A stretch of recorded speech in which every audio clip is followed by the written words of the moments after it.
Hello friends, சின்ன மருமகள் serial இனி வரப்போற எபிசோட்ஸ்க்கான ரிவ்யூ தான் பார்க்க போகிறோம். அடுத்தடுத்த சுவாரஸ்யங்களை தெரிஞ்சுக்கிறதுக்கு இந்த வீடியோவை ஸ்கிப் பண்ணாம கடைசி வரைக்கும் பாருங்க.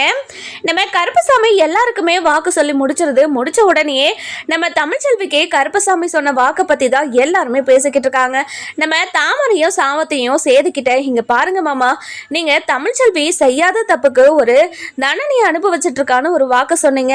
அதை பற்றி நீங்கள் என்ன நினைக்கிறீங்க அப்படின்னு சொல்லி கேட்கவும், இங்கே பாரு தாமரை, எது அசல எது பொய்யானதுன்னு அந்த சாமியை நிரூபிக்கிட்டோம். அதுக்கப்புறம் யாரு நல்லவங்க யாரு கெட்டவங்கன்னு நான் புரிஞ்சுக்கிறேன் அப்படின்னு சொல்றாங்க. இதை கேட்ட தமிழ்ச்செல்விக்கு பயங்கர கோவம் வந்துடுது. இங்க பாருங்க, என் மனசுக்கு தெரியும் நான் எந்த தப்புமே பண்ணலன்னு. என்னை பத்தி எனக்கு தெரிஞ்ச போதும், யாருக்கும் நிரூபிக்கணும்ன்ற அவசியம் எனக்கு கிடையாது அப்படின்னு கோபமா சொல்லிட்டு அந்த இடத்த விட்டு போயிடுறாங்க. நம்ம தமிழ்ச்செல்வி கோபமா போறத பார்த்த நம்ம ஐஸ்வர்யாவும், ஐயோ கடவுளே, நம்ம தமிழ்ச்செல்விக்கும் சரி சேது மாமாக்கும் சரி இவ்வளவு பெரிய துரோகத்தை பண்ணிட்டு இருக்கோமே, நம்ம பண்ணதெல்லாம் மிகப்பெரிய தப்பு.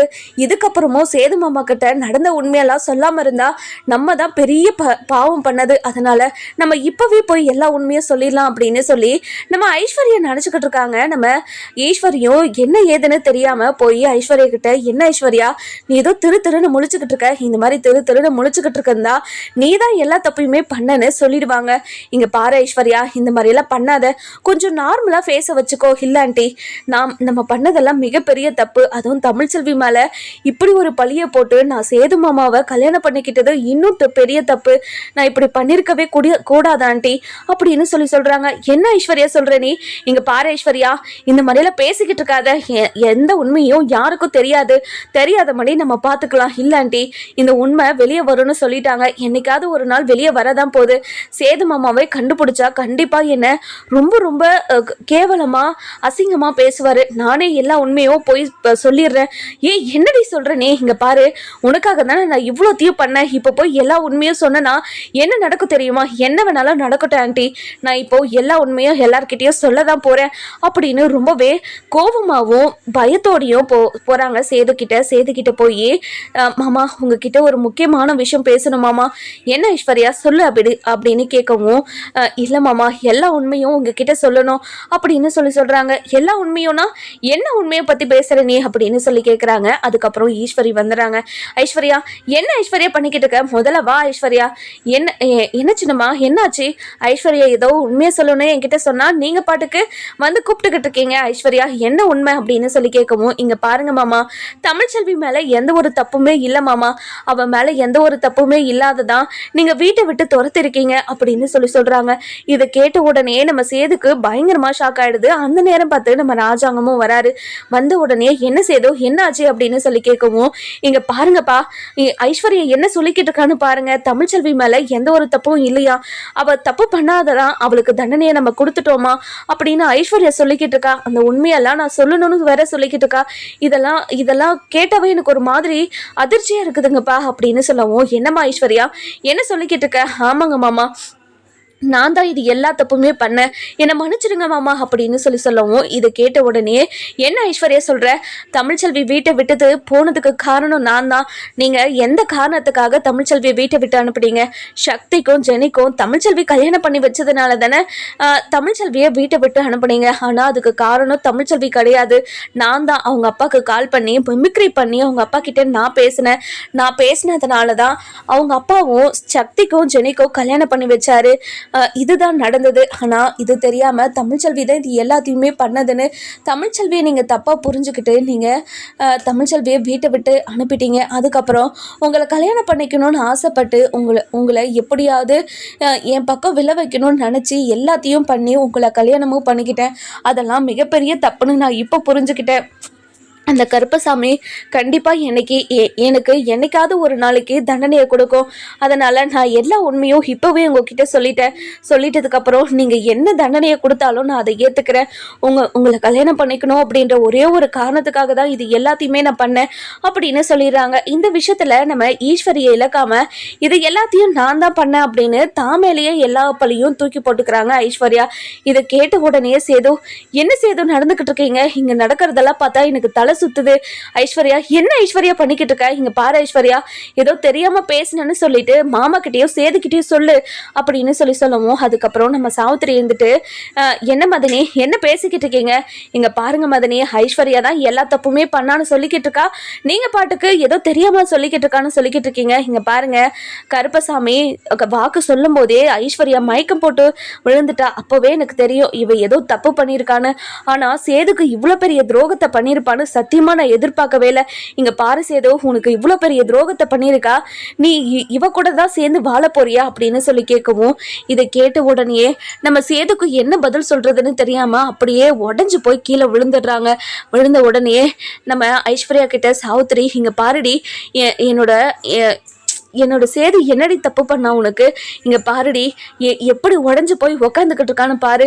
உயிருக்கு உயிரா காதலிச்ச தன்னோட பொண்டாட்டியை விட்டுட்டு உன் கழுத்துல தாலி கட்டினாடி, அவனுக்கு போய் இப்படி ஒரு துரோகத்தை பண்ணியிருக்கே, உனக்கு எப்படி மனசு வந்துச்சு அப்படின்னு ரொம்பவே கேவலமா நம்ம ஐஸ்வர்யாவை திட்டிக்கிட்டே இருக்கவும், இங்க பாருங்க, நான் பண்ணது எல்லாமே தப்பு தான். நான் எல்லா உண்மையுமே நான் உங்ககிட்ட சொல்லிட்டேன்ல. நீங்களா இந்த உண்மையை கண்டுபிடிக்கிறதுக்குள்ள நான் இந்த உண்மையை சொல்லிட்டா எனக்கு கொஞ்சம் தண்டனை கம்மியாகும்ல. இங்க பாருங்க மாமா, நான் பண்ண தப்புக்கு என்னை மன்னிச்சிருங்க மாமா அப்படின்னு காலில் விழுந்துடுறாங்க. அதுக்கப்புறம் நம்ம ராஜாங்க இருந்துட்டு பயங்கர கோவமா, இங்க பாரு சாவித்திரி, இங்க பாரு, இவளை சும்மாவே விடக்கூடாது. நம்ம குடும்பத்துக்கு இவ்வளோ பெரிய துரோகத்தை பண்ணியிருக்கா இவ. ஆமாங்கண்ணே, நம்ம குடும்பத்துக்கு எவ்வளோ பெரிய துரோகத்தை பண்ணியிருக்கா. எல்லா துரோகத்தையும் பண்ணிட்டு எதுவுமே தெரியாம சேது தாலி கட்டினதை வாங்கிக்கிட்டு எப்படியெல்லாம் நாடகம் ஆடி இருக்கா. இதை எல்லாத்தையும் நம்பி நம்ம ஏமாந்துட்டோம். என்ன இப்போ சேதுவோட வாழ்க்கையே நம்ம என்ன பண்றது? சேதுவோட வாழ்க்கை இப்போ கேள்விக்குறியாகி நிக்குதே. இப்போ சேது என்ன பண்ண போறோம் அப்படின்னு சொல்லிட்டு ரொம்பவே வருத்தப்பட்டு நம்ம சாவித்திரி இருந்துட்டு பேசிக்கிட்டு இருக்கவும், இதெல்லாம் கேட்டுக்கிட்டு இருந்த ராஜாங்க இருந்துட்டு, இங்க பாரு ஐஸ்வர்யா, சேது உனக்கு என்ன பாவம் பண்ணா? அவன் வாழ்க்கையில இப்ப எவ்வளவு சந்தோஷமா இருக்க வேண்டியவன்னு தெரியுமா? 2 குழந்தைங்களும் எங்க வீட்டுல வளர வேண்டியது இப்போ அங்கேயும் இங்கேயும் அலக்கடிச்சுக்கிட்டு இருக்கான். அந்த குழந்தைங்க என்ன பாவம் பண்ணுச்சு உனக்கு? அந்த குழந்தைங்களுக்கு எதுக்காக இவ்வளவு பெரிய துரோகத்தை பண்ண? இங்க பாருங்க மாமா, சேது மாமாவை ஆசைப்பட்டதுனாலதான் இது எல்லாத்தையும் நான் பண்ணிட்டேன், என்னை மன்னிச்சிருங்க மாமா அப்படின்னு சொல்லவும், நம்ம அதாவது ஐஸ்வர்யா கிட்ட நம்ம சேது இருந்துட்டு ரொம்பவே கோவமா, இங்க பாரு ஐஸ்வர்யா, இதுக்கு பின்னால வேற யாரோ இருக்காங்க, இதை மட்டும் நீ உண்மையை சொல்லல, அவ்வளவுதான். உனக்கு முதல்ல உண்மையை சொல்லு, இதுக்கு பின்னாடி யார் இருக்காங்க அப்படின்னு சொல்லி கேட்கவும், இல்ல மாமா, இதுக்கு பின்னாடி யாருமே கிடையாது, நான் மட்டும்தான் இது எல்லாமே செஞ்சேன். இல்ல, நீ பொய் சொல்றேன்னு நல்லாவே உன் கண்ணில் தெரியுது, முதல்ல சொல்றியா இல்லையா அப்படின்னு சொல்லிட்டு கழுத்தை பிடிச்சுக்கிறாங்க. சேதோ, என்ன சேதோ பண்ணிக்கிட்டு இருக்க அப்படின்னு சொல்லி நம்ம ஈஸ்வரி இருந்துட்டு ரொம்பவே பதட்டமா கத்திக்கிட்டு இருக்கவும், நம்ம ராஜாங்க இருந்துட்டு, ஈஸ்வரி முதல்ல கையெடு, முதல்ல போ அந்த பக்கம் அப்படின்னு சொல்லிட்டு நம்ம ஈஸ்வரியை பக்கம் போக வச்சிடறாங்க. சித்ரா இருந்துட்டு, மா என்னம்மா இந்த ஐஸ்வர்யாவுக்கு புத்தி இது கெட்டு போச்சாமா? இவ வாயால எல்லா உண்மையும் சொல்லி இப்போ பாருமா எவ்வளோ எவ்வளோ பிரச்சனையை உருவாக்கி வச்சுட்டா. இப்போ நம்ம தான் இது எல்லாத்துக்கும் காரணம்னு சேது கண்டிப்பாக சொல்ல வச்சிருவான். நம்ம கெதி கெதி தாம்மா அப்படின்னு சொல்லி ரொம்பவே பதட்டமாக பேசிக்கிட்டு இருக்கவும், அதுக்கப்புறம் நம்ம ஐஸ்வர்யா இருந்துட்டு, மாமா என்னை மன்னிச்சிருங்க மாமா, நான் பண்ணது எல்லாமே தப்புன்னு உணர்ந்து உங்ககிட்ட சொல்லிட்டேன்ல, இதுக்கப்புறமும் என்ன தண்டிக்காதீங்க மாமா. எப்படி தண்டிக்காம இருக்க முடியும்? என்னோட பொண்டாட்டிக்கும் சரி, என்னோட குழந்தைங்களுக்கும் சரி, நீ மிகப்பெரிய துரோகத்தை செய்ய வச்சிருக்க. என் குழந்தைங்க என்ன பாவம் பண்ணுச்சு? இங்க பாருடி, இதுக்கு பின்னாடி வேற யாரோ இருக்காங்க, சொல்லு, வேற யார் இருக்காங்கன்னு சொல்லு அப்படின்னு கழுத்தை பிடிச்சி நெரிச்சுக்கிட்டே இருக்கவும், இங்க பாருடி, நீ மட்டும் உண்மையை சொல்ல, நான் சேது கையில செத்துருவேன். சேது என்னடி பாவம் பண்ணா அப்படின்னு சாவித்திரி கேட்டுக்கிட்டு இருக்கவும், அதுக்கப்புறம் நம்ம ஈஸ்வரி இருந்துட்டு, இங்க பாருங்க தாச்சி, நீ கொஞ்ச நேரம் அமைதியாக இருங்க, இந்த விஷயத்துல தலையிடாதீங்க. என் அண்ணன் பொண்ணுக்கு ஏதாவது ஆயிடுச்சுன்னா என் அண்ணனுக்கு யார் பதில் சொல்றது அப்படின்னு ஈஸ்வரி ஒரு பக்கமும், இங்க பாருங்க மதனி, நீங்க கொஞ்ச நேரம் அமைதியா இருங்க. இவ இந்த குடும்பத்துக்கு எவ்வளவு பெரிய துரோகத்தை பண்ணியிருக்கா. நீங்க உங்க அண்ணன் பொண்ணை பத்தி யோசிச்சுக்கிட்டு இருக்கீங்க. உங்க அண்ணன் பொண்ணோட வாழ்க்கையை விட என்னோட சேதோட வாழ்க்கை தான் முக்கியம். சேதோட வாழ்க்கையை நாசம் பண்ணிட்டு இருக்கா, அவளுக்கு போய் சப்போர்ட் பண்ணிட்டு இருக்கீங்க. அவ பண்ணதெல்லாம் தப்பு தான், அதுக்காக கழுத்தை பிடிச்சி நெரிச்சுக்கிட்டு இருப்பீங்களா? முதல்ல கையெடு சேது அப்படின்னு சொல்லிக்கிட்டு இருக்கோம்.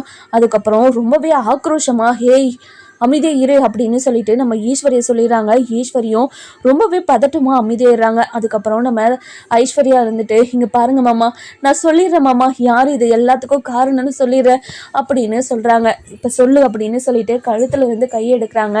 இங்கே பாருங்க மாமா, இது எல்லாத்துக்கும் காரணம் ஈஸ்வரி ஆண்டியும் சித்ராவும் தான். நாங்கள் 3 பேரும் சேர்ந்து தான் இது எல்லாத்தையுமே பண்ணோம். தமிழ்ச்செல்வியை பழி வாங்கணும் அப்படின்றதுக்காக தான் மாமா இது எல்லாத்தையுமே பண்ணோம். எங்களை மன்னிச்சிருங்க மாமா அப்படின்னு சொல்லிட்டு கையெடுத்து கும்பிட்றாங்க. அதுக்கப்புறம் எல்லா கோவமும் ஈஸ்வரி மேலே திரும்புது. நம்ம ராஜாங்க இருந்துட்டு, என்ன ஈஸ்வரி இதெல்லாம் அப்படின்னு சொல்லி கேட்கவும், ஐயோ ஐஸ்வர்யா, என்ன ஐஸ்வர்யா இது, எனக்கும் இதுக்கும் சம்மந்தம் இருக்கா, என்ன ஐஸ்வர்யா சொல்லிக்கிட்டு இருக்க, நீ சொல்றது எதுவுமே எனக்கு புரிய மாட்டேங்குது. இங்க பாருங்க மாமா, அவ ஏதோ பயத்துல சேது கழுத்தை பிடிச்சுக்கிட்டதுனால இப்படி எல்லாம் சொல்லிக்கிட்டு இருக்கா. இங்க பாரு ஐஸ்வர்யா, நானும் இதுக்கு காரணம், எனக்கும் இதுக்கும் எந்த சம்மந்தமும் கிடையாதே. நீ இப்படியெல்லாம் பண்ணியிருக்கன்னு நீ சொல்லிதான் எனக்கே தெரிஞ்சது. ஆனா இப்படி இப்படி போய் சொல்லிக்கிட்டு இருக்கியா ஐஸ்வர்யா அப்படின்னு சொல்லவும், என்ன ஆண்டி, என்ன எல்லா உண்மையும் தெரிஞ்சதுக்கு அப்புறம் என்ன மட்டும் மாட்டி விடலான்னு பாக்குறீங்களா? நான் மட்டும் மாட்டிக்கலான்னு தான் நினைச்சேன். ஆனா சேது மாமா விடுற மாதிரி தெரியல. அதனாலதான் ஆண்டி எல்லா உண்மையுமே சொல்லிட்டேன், என்னை மன்னிச்சிருங்க ஆண்டி அப்படின்னு சொல்றாங்க. அதுக்கப்புறம் நம்ம சித்ரா இருந்துட்டு ரொம்பவே அதிர்ச்சி ஆயிடுறாங்க. அதுக்கப்புறம் நம்ம ராஜாங்கம் ஈஸ்வரியோட கழுத்தை பிடிச்சிக்கிட்டு இருக்கவும், இந்த பக்கம் நம்ம சேது இருந்துட்டு சித்ராவோட கழுத்தை பிடிச்சிக்கிட்டு, இங்க பாரு, என்னோட அக்கானு கூட நான் பார்க்க மாட்டேன், என்ன நடந்துச்சுன்னு எல்லா உண்மையை சொல்லு அப்படின்னு ஒரு பக்கமும், இன்னொரு பக்கம் ராஜாங்கம், இங்க பாரு ஈஸ்வரி, நான் எங்க குடும்பத்துல இருக்கிறவங்களும் என் பையனும் உனக்கு என்ன துரோகம் பண்ணா, எதுக்காக என் பையனோட வாழ்க்கையை சீரழிச்ச, சொல்லு சொல்லு அப்படின்னு சொல்லி கேட்கவும், இதெல்லாம் கேட்டுக்கிட்டு இருந்தேன் நம்ம சேது இருந்துட்டு, இங்க பாருங்கப்பா, என் வாழ்க்கையில இவ்வளோ பெரிய தப்பை என்னை பண்ண வச்சிருக்காங்க, திருத்தவே முடியாத ஒரு தப்பை பண்ணி வச்சிருக்காங்க, எனக்கு ரொம்ப கஷ்டமா இருக்குதுப்பா, என்னால் தாங்க முடியலப்பா அப்படின்னு பயங்கரமா அழுதுகிட்டே இருக்கவும், அதுக்கப்புறம் நம்ம அப்பதான் வராங்க. அடே நடிக்காதீங்கடா, முதல்ல கையை எடுங்கடா அவங்க மேல இருந்து, ஏற்கனவே இவங்க தான் இது எல்லாத்தையும் பண்ணியிருப்பாங்கன்னு எனக்கு தெரியும்டா, ஆனா இது எதுவுமே உங்ககிட்ட சொல்லாம இருந்ததுக்கு காரணம் அந்த குடும்பம் ஒத்துமையா இருக்கணும்ன்றதுக்காக தான்டா அப்படின்னு சொல்லவும், என்ன ஆத்தா சொல்ற, நீ என்ன ஆத்தா சொல்லிக்கிட்டு இருக்க, நீ இந்த உண்மையை எதுக்காக என்கிட்ட முன்னாடியே சொல்லல? இங்க பாருடா, இந்த ஈஸ்வரி இருக்கிற இடம் எல்லாமே உருப்படாம போகும்டா. யாரு சந்தோஷமா இருந்தாலையும் இந்த ஈஸ்வரிக்கு பொறுக்காதே, அந்த சந்தோஷத்தை கெடுத்து விடணும்னு தான் நினைப்பா. காலகாலமா நம்ம குடும்பத்துல அந்த சந்தோஷத்தை கெடுத்து விடுறது இவ தானே அப்படின்னு சொல்லவும், இது கேட்ட உடனே நம்ம ஈஸ்வரி இருந்துட்டு, என்னத்த சொல்லிக்கிட்டு இருக்கீங்க, என்னடி என்ன பேசிக்கிட்டு இருக்க, நீ பண்ணதை மட்டும் தானே சொல்லிக்கிட்டு இருக்க, இப்போ உனக்கு அவ்வளோ கோவம் வருதோ, இங்க பாரு, உனக்கு எவ்வளோ கோவம் வந்தாலும் நான் சொல்றது தாண்டி உண்மை அப்படின்னு ரொம்ப கோபமா பேசிக்கிட்டு இருக்காங்க. அதுக்கப்புறம் நம்ம ராஜாங்க இருந்துட்டு, ஆத்தா நீ சொல்றதெல்லாம் கேட்டா எனக்கு அப்படியே தலையை சுத்துற மாதிரி இருக்கு. இங்க பாருடா ராஜாங்கம், தமிழ்ச்செல்வி மேல எந்த தப்பும் இல்லைன்னு நான் எத்தனை முறை உன்கிட்டயும் உன் பையன்கிட்டயும் சொல்லியிருப்பேன். ஆனா 2 பேருமே கேட்காம தமிழ்ச்செல்வியே கர்ப்பமா இருக்கான்னு கூட பார்க்காம அவளை வீட்டை விட்டு துரத்தி விட்டீங்களே, உங்களுக்கே மனசாட்சின்றது ஒண்ணு இல்லையா அப்படின்னு சொல்லி கேட்கவும், இதை கேட்ட உடனே நம்ம சேது இருந்துட்டு, அப்பதா என்னை மன்னிச்சிருங்க அப்பதா, அப்ப இருந்த சூழ்நிலையில இது எல்லாத்துக்கும் காரணம் தமிழ்ச்செல்வி தான் நினைச்சு இப்படி ஒரு காரியத்தை நான் பண்ணிட்டேன், என்னை மன்னிச்சிருங்க ஆத்தா அப்படின்னு சொல்லவும், இதை கேட்ட உடனே, இங்க பாருங்கடா, உங்களை மன்னிக்கிற அளவுக்கு நான் ஒன்றும் பெரிய மனுஷ கிடையாது. உங்களை மன்னிக்கிற பெரிய எண்ணம் தமிழ்ச்செல்விக்கு வந்தால் மட்டும்தான் மன்னிக்குவா, இல்லைனா கண்டிப்பாக மன்னிக்க மாட்டா. எனக்கே உன்னை மன்னிக்கணும்னு தோண மாட்டேங்குது. அப்படி இருக்கிறப்போ அவள் எப்படிடா உன்னை மன்னிப்பா அப்படின்னு ரொம்ப கோபமாகவும் ஆவேசமாகவும் பேசிக்கிட்டு இருக்கவும், இதெல்லாம் கேட்டுக்கிட்டு இருந்தேன் நம்ம ராஜாங்க இருந்துட்டு ரொம்பவே ஃபீல் பண்ணுறாங்க. இங்கே பாருங்க அத்தா, நாங்கள் பண்ணது மிகப்பெரிய தப்பு தான் அத்தா. கண்ணால் பார்த்ததும் காதால் கேட்டதும் வச்சு இப்படியெல்லாம் ஒரு முடிவு எடுத்துட்டோம். இங்கே பாருமா தமிழ்ச்செல்வி, என்னை மன்னிச்சிருமா அப்படின்னு சொல்லிட்டு கையெடுத்து கும்பிடவும், இதெல்லாம் கேட்டுக்கிட்டு இருந்தேன் நம்ம தமிழ்ச்செல்விக்கு, இங்கே பாருங்கய்யா, நீங்கள் எதுக்காக என்கிட்ட மன்னிப்பு கேட்கணும், நீங்கள் என்கிட்ட மன்னிப்பு கேட்கணுன்ற அவசியம் இல்லவே இல்லை. உங்ககிட்ட நான் எந்த தப்புமே பண்ணலைன்னு நிரூபிக்கணுன்ற அவசியமும் இல்லை. அதுக்காக தான் இத்தனை நாளாக அதுக்கு நான் எந்த ஒரு ஸ்டெப்புமே எடுக்காமல் இருந்தேன். என் மேலே துளி கூட நம்பிக்கை இல்லாத ஒருத்தர் மேலே நான் எதுக்காக என் மேலே எந்த தப்பும் இல்லைன்னு நிரூபித்து உங்கள் கூட சேர்ந்து வாழணும்னு ஆசைப்படணும்? ஒவ்வொரு முறையும் என்னை அசிங்கப்படுத்தி அவமானப்படுத்தி கேட்கக்கூடாத கேள்வியெல்லாம் கேட்டு என்னை அப்படி தானே அசிங்கப்படுத்தி வெளியே அனுப்புறீங்க. இதுக்கப்புறமும் உங்கள் குடும்பத்தில் சேர்ந்து வாழணுன்ற எண்ணம் எனக்கு எப்பவுமே வரவும் வராது, வரவும் கூடாதுன்னு நினைக்கிறேன் அப்படின்னு சொல்கிறாங்க. இதை கேட்டுட்டு நம்ம சேது இருந்துட்டு, இங்கே பாரு தமிழ்ச்செல்வி, என்னை மன்னிச்சிரு தமிழ்ச்செல்வி, நான் பண்ணது எல்லாமே தப்பு தான். அதாவது உன் பக்கம் இருக்கிற நியாயத்தை நான் புரிஞ்சுக்காம, உன் மனசில் இருக்கிற பாரத்தை நான் புரிஞ்சுக்காம உன்னை ரொம்ப காயப்படுத்திட்டேன். மேலும் மேலும் ஒவ்வொரு விஷயத்திலையும் உன்னை காயப்படுத்திக்கிட்டு தான் இருந்திருக்கேன். என்னை மன்னிச்சிரு தமிழ்ச்செல்வி அப்படின்னு சொல்லவும், உங்களுக்கு வெக்கமாவே இல்லையா இப்படி என்கிட்ட வந்து பேசுறதுக்கு? வாய் கூசாம என்னென்னலாம் பேசுனீங்க நீங்கள்? தகுதி தராதாரம் பார்த்து கல்யாணம் பண்ணியிருந்திருக்கணும். அப்படி எதுவுமே பார்க்காம உன்னை கல்யாணம் பண்ணிட்டு வந்ததுனால தான் உங்கள் குடும்பத்தோட கௌரவத்தை நான் கப்பல் ஏற்றிட்டேன்னு சொன்னீங்களே. என்னைக்காவது ஒரு நாள் உங்கள் குடும்ப கௌரவத்துக்கு ஏதாவது பாதிப்பு வர மாதிரி நான் ஏதாவது பண்ணியிருப்பேனா? ஆனால் நீங்கள் என் மேலே இப்படி ஒரு பழியை போட்டு என்னை அசிங்கப்படுத்தி அவமானப்படுத்தி வெளியே அனுப்பிட்டீங்க. இது எல்லாத்துக்கும் காரணம் எது? நாங்கள் எங்ககிட்ட பணம் இல்லை, பணம் இல்லாததுனால நீங்கள் என்ன பழி போட்டாலும் நாங்கள் அதை ஏற்றுக்கணும் அப்படி தானே நினச்சிக்கிட்டு இருக்கீங்க. அவ்வளோ கேவலமாக போயிட்டீங்களா உங்களுக்கு நான் அப்படின்னு சொல்லி கேட்கவும், தமிழ்ச்செல்வி அப்படியெல்லாம் ஒன்றும் இல்லை தமிழ்ச்செல்வி, அப்போ நடந்த சூழ்நிலையால், அப்போ நடந்த பிரச்சனையால் நீ தான் இது எல்லாத்தையும் பண்ணியிருப்பேன்னு எல்லா ஆதாரமும் உன்னோட பக்கம் இருந்துச்சு. அதனால தான் தமிழ்ச்செல்வி நான் உன்னோட பக்கம் தான் தப்பு இருக்கு. உன்னால தான் என் அப்பா இவ்வளோ அசிங்கப்பட்டுட்டாரு, என் குடும்பத்துக்கு இவ்வளோ பெரிய அவமானத்தை தேடி கொடுத்துட்டுன்னு நினச்சி தான் தமிழ்ச்செல்வி நான் இப்படியெல்லாம் பண்ணிட்டேன், என்னை மன்னிச்சிரு தமிழ்ச்செல்வி அப்படின்னு சொல்லவும், இதை கேட்ட நம்ம தமிழ்ச்செல்வியோட பாட்டி இருந்துட்டு, இங்கே பாருங்க தம்பி, எப்படி மனசாட்சியே இல்லாமல் நீங்கள் பேசிக்கிட்டு இருக்கீங்க. தமிழ்ச்செல்வி ஒவ்வொரு நாளும் எவ்வளோ கஷ்டத்தை அனுபவிக்கிறான்னு எங்களுக்கு மட்டும்தான் தெரியும். ஆனால் நீங்கள் இப்போ அசால்ட்டாக எல்லா தப்பும் நான் தான் பண்ண, மன்னிச்சிருங்கன்னா உங்களை மன்னிச்சிடணுமா? அவ்வளோ அசால்ட்டாக நீங்கள் மன்னிக்கிற அளவுக்கு அவ்வளோ காரியத்தை பண்ணியிருக்கீங்க. 1 2 கிடையாது, நிறைய பண்ணியிருக்கீங்க. ஒவ்வொரு நாளும் ஒவ்வொன்றுத்த நினச்சி கஷ்டப்பட்டுக்கிட்டு தான் இருக்கா. அவள் கஷ்டத்தை நேரில் பார்த்துக்கிட்டு இருக்கோம் நாங்கள் அப்படின்னு சொல்கிறாங்க. இங்கே பாருங்க, நீங்கள் சொல்கிறது எல்லாமே வாஸ்தவம் தான். நீங்கள் கோவப்படுறதும் நியாயம்தான். நீங்கள் கோவப்படுறதுக்கு எல்லாத்துக்கும் நான் தகுதியானவன் தான், என்னை மன்னிச்சிருங்க அப்படின்னு சொல்கிறாங்க. அழுதுகிட்டே இருக்கவும் நம்ம ராஜாங்க வந்துட்டு அப்பத்தா கிட்ட போயிட்டு, இங்கே பாருங்க அத்தா, நீங்கள் தான் தமிழ்ச்செல்வி கிட்ட எப்படியாவது பேசி தமிழ்ச்செல்வியை மனசை மாற்றி எங்கள் வீட்டுக்கு வர வைக்கணும் அப்படின்னு சொல்லவும், இதை கேட்ட தமிழ்ச்செல்விக்கு பயங்கர கோவம் வருது. இங்கே பாருங்க ஐயா, உங்கள் பையனுக்கும் சரி எனக்கும் சரி எந்த ஒரு பந்தமும் கிடையாதுன்னு ஊர் முன்னாடி உங்கள் முன்னாடி வச்சு தான் அத்து விட்டாச்சு. அதுக்கப்புறமும் உங்கள் வீட்டுக்கு வந்து வாழ சொல்லுங்கன்னா என்ன அர்த்தத்தோடு பேசுகிறீங்க நீங்கள்? என்னை பார்த்தா உங்களுக்கு எப்படி தான் தெரியுது? எல்லாத்தையும் மறந்து சுயமரியாதை இழந்து உங்க வீட்டுல வந்து வாழ சொல்றீங்களா?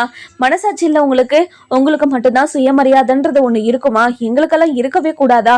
நீங்க என்ன கேட்டாலும் என்ன பண்ணாலையும் எவ்வளவு அவமானப்படுத்தினாலையும் அசிங்கப்படுத்தினாலையும் அதெல்லாம் மறந்து நீங்க மன்னிப்பு கேட்டுக்கிட்டீங்களே அப்படின்ற ஒரு காரணத்துக்காக நான் உங்க வீட்டுக்கு வந்து வாழணுமா? எப்படிங்க ஐயா நீங்க சொல்றீங்க அப்படின்னு சொல்லி கேட்கவும், இங்க பாருமா தமிழ்ச்செல்வி, நீ ஒவ்வொரு வார்த்தையும் நீ தெளிவாதாம்மா பேசுகிற, எனக்கு நல்லாவே புரியுது உன்னோட கஷ்டம் என்னன்னு. ஆனால் நாங்கள் பண்ணது எல்லாமே தப்பு தாம்மா. என்ன பண்ணியும் உங்ககிட்ட நாங்கள் மன்னிப்பு கேட்கணும். இங்கே பாருங்கள், நீங்கள் என்கிட்ட மன்னிப்பு கேட்கணுன்ற அவசியம் இல்லை, நான் வந்து உங்கள் வீட்டில் வாழணுன்ற அவசியம் எனக்கு இல்லை. அதனால் இப்போ உங்கள் பையனுக்கு ஒரு வாழ்க்கை அமைஞ்சிருக்குல்ல, அந்த பொண்ணு சந்தோஷமாக வச்சு காப்பாற்ற சொல்லுங்க அப்படின்னு சொல்கிறாங்க. இந்த வார்த்தையை கேட்ட உடனே நம்ம ஐஸ்வர்யாவுக்கு பயங்கரமாக அழுக வந்து நம்ம தமிழ்ச்செல்வியோட காலில் விழுந்து, இங்கே பாருங்க தமிழ்ச்செல்வி, நீங்கள் ரொம்ப ரொம்ப நல்லவங்க. ஆனால் உங்களுக்கு போய் நான் இவ்வளோ பெரிய துரோகத்தை பண்ணி உங்கள் வாழ்க்கையை பறித்து அந்த வாழ்க்கையை நான் வாழ்ந்துக்கிட்டு இருக்கேன்னு நினச்சாவே எனக்கு ரொம்ப அசிங்கமாக இருக்குது. எனக்கு ரொம்ப ரொம்ப அசிங்கமாக இருக்குது. இல்லை தமிழ்ச்செல்வி, நீங்கள் வாழ வேண்டிய வாழ்க்கையை நீங்கள் தான் வாழணும். என்னை மன்னிச்சுட்டு இந்த வாழ்க்கையை ஏற்றுக்கிட்டு நீங்கள் வாழணும் தமிழ்ச்செல்வி. நான் பண்ண தப்புக்காக தானே நீங்கள் இவ்வளோ பெரிய தண்டனை அனுபவிச்சுக்கிட்டு இருக்கீங்க. என்னை மன்னிச்சிடுங்க தமிழ்ச்செல்வி அப்படின்னு சொல்லவும், இதை கேட்ட உடனே பயங்கர கோபமாகவும் ஆவேசமாகவும், இங்கே பாருங்க, நீங்கள் அவர் ஆசைப்பட்டு தானே கல்யாணம் பண்ணிக்கிட்டீங்க, அவர் கூட நீங்கள் சந்தோஷமாக வாழுங்க. நான் உங்கள் வாழ்க்கையில் குறுக்க வரவே மாட்டேன். எப்போவுமே குழந்தைக்காக மட்டும்தான் அவர் கூட பேசினே தவிர வேற எந்த ஒரு எண்ணத்தோடையும் அவர் கூட நான் பேசுறதில்ல. நீங்கள் என்ன நினச்சாலாம் நீங்கள் கவலைப்படாதீங்க. இங்கே பாருங்க, உங்கள் வாழ்க்கையை இனிமேல் நான் வாழ போகிறது கிடையாது. உங்கள் குழந்தைங்களுக்காகவும் உங்களுக்காகவும் சேது மாமாக்காகவும் நீங்கள் 2 பேரும் சேர்ந்து வாழணும். நீங்களும் உங்கள் குழந்தைங்களோட எதிர்காலமும் அப்போ தான் நல்லாயிருக்கும். என்னை மன்னிச்சுட்டு நீங்கள் இந்த வாழ்க்கையை ஏற்றுக்கணும் அப்படின்னு சொல்கிறாங்க. இங்கே பாருங்கள், நீங்கள் சொல்கிறதுக்காக இந்த வாழ்க்கையெல்லாம் என்னால் ஏற்றுக்கவே முடியாது அப்படின்னு சொல்லவும் நம்ம தனம் ரொம்பவே கோவமாக ஐஸ்வர்யாவை பல்லான்னு அரைஞ்சிடுறாங்க. இங்கே பாருடி, என் அக்கா என்னடி பாவம் பண்ணா உனக்கு? என் அக்காவோட வாழ்க்கையை பறித்து இப்படி என்னோட அக்கா வாழ்க்கையை பறிச்சுட்டு இப்போ ஏதோ நல்லவ மாதிரி வந்து மன்னிப்பு கேட்டுக்கிட்டு இருக்க. நீ மன்னிப்பு கேட்டால் உன்னை மன்னிச்சிடணுமா? என் அக்கா மாதிரியெல்லாம் என்னால் இருக்க முடியாதுடி. என் அக்கா வாழ்க்கையை பறிச்ச உன்னை நான் சும்மாவே விடமாட்டேன்டி. தனம், அமைதியே இருதனம். என்னக்கா பேசிக்கிட்டு இருக்க? உனக்கு இவ்வளோ பெரிய துரோகத்தை பண்ணியிருக்கா இவகிட்ட போய் நீங்கள் சாஃப்டாக பேசிக்கிட்டு இருக்கீங்க. இவளை 2 அடி அடிச்சுட்டு போலீஸ் ஸ்டேஷனில் பிடிச்சி கொடுத்து இவளை ஜெயில் தண்டனை அனுபவிக்காமல் விடக்கூடாதுக்கா. இங்கே பாருதானோ, கொஞ்ச நேரம் அமைதியாக இரு. நம்ம மேலே நம்பிக்கை இல்லாத நிறைய பேர் இருக்காங்க. அதுவும் நான் கல்யாணம் பண்ணிக்கிட்டு போனவரே என் மேலே ஒரு துளி கூட நம்பிக்கை இல்லை. இவங்க மேலெல்லாம் கோவப்பட்டு எனக்கு என்ன பிரயோஜனம் இருக்குது சொல்லு? இங்கே பாரு, அது எதுவுமே எனக்கு வேண்டாம். இனிமே என் மேலே எந்த தப்பும் இல்லைன்னு இப்போ எல்லாரும் புரிஞ்சிருப்பாங்க. கண்டிப்பாக இனிமே என்கிட்ட யாரும் வம்பு வச்சுக்க மாட்டாங்க. இனிமே யாரும் என்ன சந்தேகப்பட்டு பேச மாட்டாங்கன்ற நம்பிக்கை எனக்கு இருக்குது. அதனால் நம்ம வீட்டுக்கு கிளம்பலாமா அப்படின்னு சொல்லவும் இதை கேட்ட சேது இருந்துட்டு பயங்கர அழுகையோடு தமிழ்ச்செல்வியோட காலில் விழுந்து, இங்கே பாரு தமிழ்ச்செல்வி, என்னை மன்னிச்சிரு தமிழ்ச்செல்வி, நான் பண்ணது எல்லாமே தப்பு தான். இங்கே பாருங்கள், உங்களுக்கும் எனக்கும் எந்த சம்மந்தமும் கிடையாது. அதனால் நாங்கள் கிளம்புறோம். அப்போ தான் நீங்கள் வரீங்களா இல்லை உங்கள் குடும்பத்தோடு கிளம்புறீங்களா அப்படின்னு சொல்லி கேட்கவும், இங்கே பாருடி, உன்ன மாதிரி நானும் தான் வைராகியமாக வந்திருக்கேன்டி. அதே மாதிரி நானும் உன் கூடவே வந்துடுறேன்டி. நான் எதுக்காக இங்கே இருக்கணும்? அத்தை, தமிழ்ச்செல்வி, இங்கே பாரு தமிழ்ச்செல்வி, அப்போ நடந்த பிரச்சனையில் நானும் உன் மேலே ரொம்ப கோபமாக தான் இருந்தேன். ஆனால் இப்போ நீ எந்த தப்புமே பண்ணலன்னு தெரியும் போது எனக்கு ரொம்ப ரொம்ப குற்ற உணர்ச்சியாக இருக்குது. ரொம்ப ரொம்ப சாரி தமிழ்ச்செல்வி அப்படின்னு சொல்லவும், இங்கே பாருங்க அத்தை, உங்கள் மேலே எனக்கு ரொம்ப மரியாதை இருக்குங்க அத்தை. இப்போ மட்டும் இல்லை, எப்போவுமே இருக்கும். நீங்கள் ரொம்ப நல்லவங்க அப்படின்னு சொல்லவும், இங்கே பாரு தமிழ்ச்செல்வி, நீ சேதுவை மன்னிச்சு சேதுக்கு இன்னொரு வாய்ப்பு கொடுக்கக்கூடாதா? இங்கே பாருங்க அத்தை, நான் எத்தனையோ வாய்ப்பு கொடுத்துட்டேன். இதுக்கு மேலேயும் என்னால் வாய்ப்பெல்லாம் கொடுக்க முடியாது. அது மட்டும் இல்லாமல் செஞ்சதெல்லாம் சொல்லியும் என்னால் காட்டிட்டும் இருக்க முடியாது. அது எல்லாருக்குமே கஷ்டத்தை உருவாக்கும். அதனால நான் யாருக்கும் எந்த கஷ்டத்தையும் உருவாக்க கூடாதுன்னு நினச்சிக்கிட்டு இருக்கேன். இனிமே அவங்கவுங்க வாழ்க்கையை அவங்கவுங்க சந்தோஷமாக வாழ்ந்துக்கிட்டோம். அவருக்குன்னு ஒரு வாழ்க்கை அமைஞ்சிருச்சு இல்லை, அந்த வாழ்க்கையை அவரை சந்தோஷமாக வாழ சொல்லுங்க அப்படின்னு சொல்லிட்டு நம்ம வசந்திக்கிட்டேயும் செல்லப்பாண்டிக்கிட்டேயும் போய், பா கிளம்பலாமா அப்படின்னு சொல்லவும், இங்கே பாருமா, கொஞ்சம் யோசிக்கலாம் இல்லம்மா அப்படின்னு சொல்லி செல்லப்பாண்டி சொல்லவும், அப்பா என்னப்பா நினச்சிக்கிட்டு இருக்கீங்க? நமக்கு யாருக்குமே சுயமரியாதை இல்லைன்னு அவங்க நினச்சிக்கிட்டு இருக்காங்கப்பா. அதனால தான் நம்ம குடும்பத்துக்கும் சுயமரியாதைன்ற ஒன்று இருக்குதுன்னு அவங்களுக்கு புரிய வைக்கிறேன். உங்களுக்கு புரியலையாப்பா அப்படின்னு சொல்லி கேட்கவும், இதை கேட்ட உடனே, இங்கே பாருமா தமிழ்ச்செல்வி, நீ பேசினது எல்லாமே கரெக்டு தாம்மா, நான் ஒன்று கூட தப்புன்னு சொல்ல மாட்டேன். ஆனால் அந்த குடும்பத்தில் இருந்துக்கிறவங்க எல்லாரும் அந்த சூழ்நிலையில் அப்படி ஒரு முடிவு தாம்மா எடுப்பாங்க, யாராக இருந்தாலும். ஏன் நான் கூட உன் மேலே சந்தேகப்பட்டமா, நீ தான் எனக்கு ஃபோன் பண்ணி பேசினேன்னு நான் இதனால் வரைக்கும் நினச்சிக்கிட்டு இருந்தேன். ஆனால் இப்போ தான் அந்த ஐஸ்வர்யா புள்ள சொன்னதுக்கப்புறம் தான் எனக்கு இப்போவே புரிய வருது, நீ எந்த தப்புமே பண்ணலைன்னு. அப்படி இருக்கும்போது மாப்பிள்ளை வீட்டில் இருக்கிறவங்களும் நினச்சது தப்பு இல்லைல்லம்மா. என்னப்பா நினச்சிக்கிட்டு இருக்கீங்க? தாமரை விஷயத்தில் எல்லாருமே அவருக்கு எதிராக தானே, வீட்டில் இருந்த ஒருத்தரை விடாம அவருக்கு எதிராக தானே பேசிக்கிட்டு இருந்தாங்க. ஆனா நான் தானே அவருக்கு ஆதரவாகவும் அவருக்கு நம்பிக்கை கொடுக்குற மாதிரியும் பேசினேன். ஆனா அதுல ஒரே ஒரு பர்சன்ட் கூட என் மேல அவருக்கு நம்பிக்கையே இல்லப்பா. நம்பிக்கையே இல்லாத இடத்துல நான் எதுக்குப்பா இருக்கணும்? இங்க பாருங்கப்பா, திரும்ப திரும்ப இந்த விஷயத்த பேசுறதுனால எந்த பிரயோஜனமும் கிடையாது. அதனால நம்ம கிளம்பலாம் வாங்கப்பா அப்படின்னு சொல்லவும், நம்ம ஐஸ்வர்யா ஓடி வந்து, இங்க பாருங்க தமிழ்ச்செல்வி, நீங்க பேசுறது எல்லாமே கரெக்டு தான் தமிழ்ச்செல்வி, நான் பண்ணது எல்லாமே மிகப்பெரிய துரோகம் குற்றம் தான், நான் இல்லைன்னெல்லாம் சொல்லலை. அதுக்காக நீங்கள் இங்கிருந்து போயிடாதீங்க, சேது மாமாவை விட்டு போயிடாதீங்க. அழகரு, மீனாட்சி, நீங்கள் சேது மாமா அப்படின்னு 4 பேரும் சந்தோஷமாக வாழணும். நீங்கள் சந்தோஷமாக வாழறதை என்னோட கண்ணால் பார்க்கணும். நான் செஞ்ச துரோகத்துக்கு உங்கள் 4 பேரையும் சேர்த்து வச்சு நீங்கள் சந்தோஷமாக இருக்கிறத பார்த்து நான் ரசிக்கணும். இது ஒன்று தான் எனக்கு தண்டனையாக இருக்கும். ப்ளீஸ் தமிழ்ச்செல்வி, நீங்கள் 4 பேரும் சேர்ந்து சந்தோஷமாக வாழணும் தமிழ்ச்செல்வி.